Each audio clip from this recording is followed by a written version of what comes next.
This is Kathy from Gadgets Top 321, and in today's video, I'm taking a look at Monteverde Burgundy 2020. This is an ink that was made for the LA Pen Show. I'll be testing it in a variety of pens and nib sizes ranging from a Pilot Extra Fine to a 1.5 stub nib, and I'm featuring my Kaweco Percao with a medium nib again today, and I'm thinking about adding this to the regular lineup. This medium nib tends to show off inks that have nice shading properties, tends to show them off really well. So I'm going to see how that works out. All right, I'm going to start with the Pilot 78G Plus with an extra fine nib.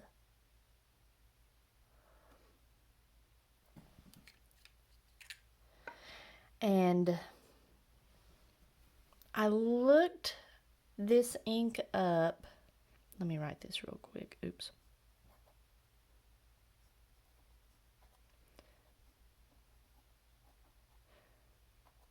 Not bad so far.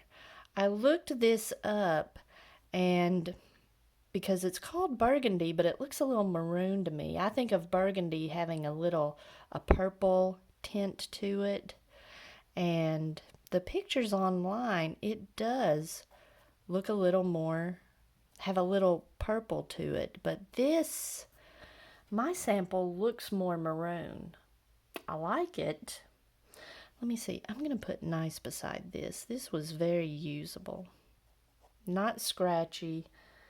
It's an extra fine, so it's not going to be smooth, but very usable.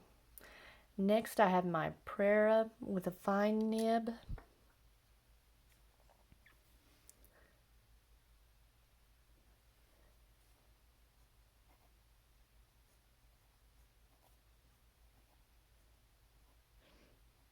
Now, this is noticeably smoother.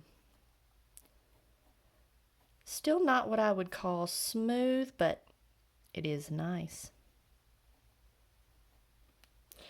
And I like the readback on this one a little bit better. The extra fine is really fine. It's legible, but I like the legibility of the fine nib better. Next, I've got a Pilot Custom 74 with a fine nib.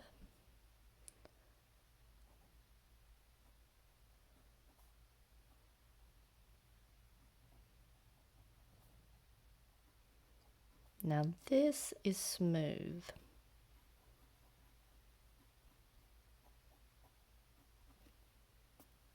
Look how much wetter it is. Yeah. Let's see if I have room to write smooth. Yeah, that was nice. And now I've got the Kaweco Percao with the medium nib.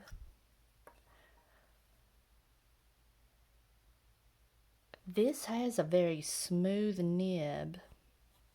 Oh, a little bit of a hard start there. But it's not glassy smooth.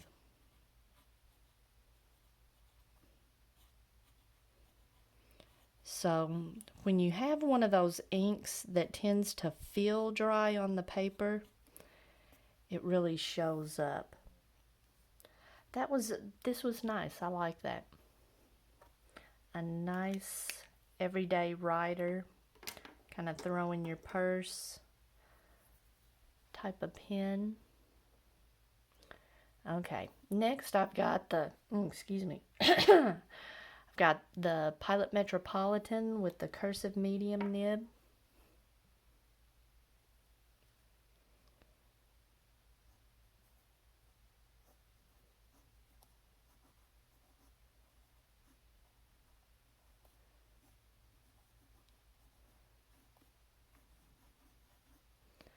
This is nice.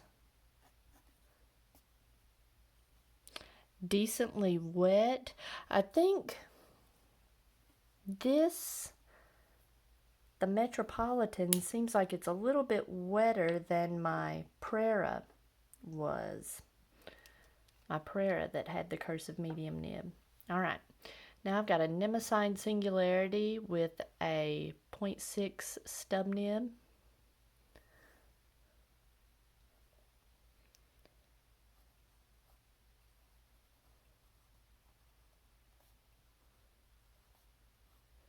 Very nice as usual.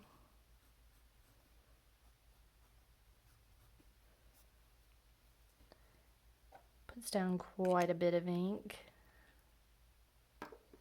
And finally, a Jinhao X750 with a 1.5 stub nib.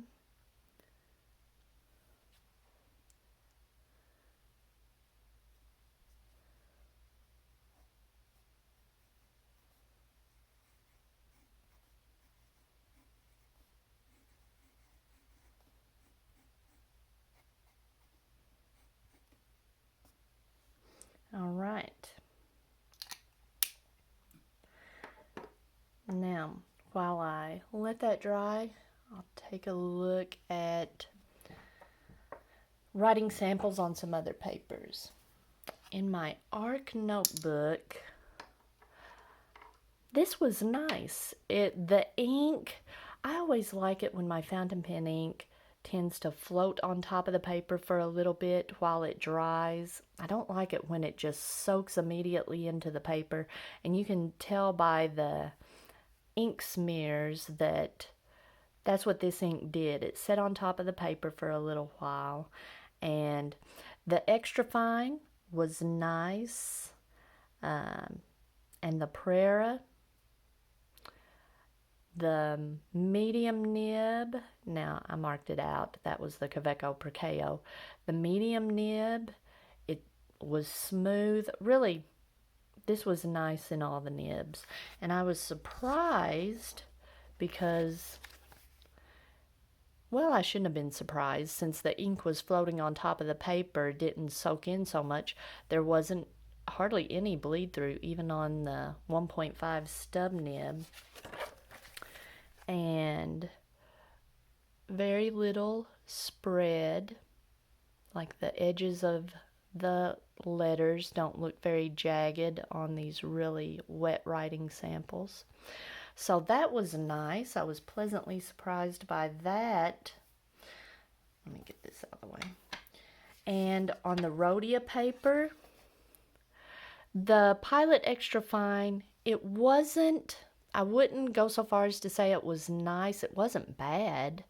The read back on it, it was just a little too fine for me. I liked the fine nib better, and the fine nib was noticeably a noticeably smoother writing experience. All the rest of the nibs, very nice. Just very subtle shading, just enough to be able to see that, hey, this is a burgundy ink. Or actually, it looks more like maroon to me, but I'll talk about that more in a minute. Just some subtle shading. Very nice. I like those darker inks like that. Now, on the 20-pound copy paper, I did not like it at all because it soaked. I was surprised by this since it did so well on the ARC notebook paper. This just soaked immediately into the paper. The extra fine was kind of scratchy. It actually looked good though. It was the read back. It was, I guess that's because as it soaked in, it kind of spread out a little bit. But the rest of them, they just soaked into the paper so quickly. It just wasn't that pleasant. And like on my Pilot Custom 74, it's not great since it's a wetter writer. It's not great for poor quality paper to begin with, and it was kind of skipping because the ink was soaking into the paper so quickly. And the stub nibs, the wetter nibs bled through, that's down here, pretty badly. The finer nibs didn't do too bad, but they just weren't pleasant to write with. In my Leuchtturm, This ink just looks really nice on off-white paper. Just a little bit of shading, and you can see, you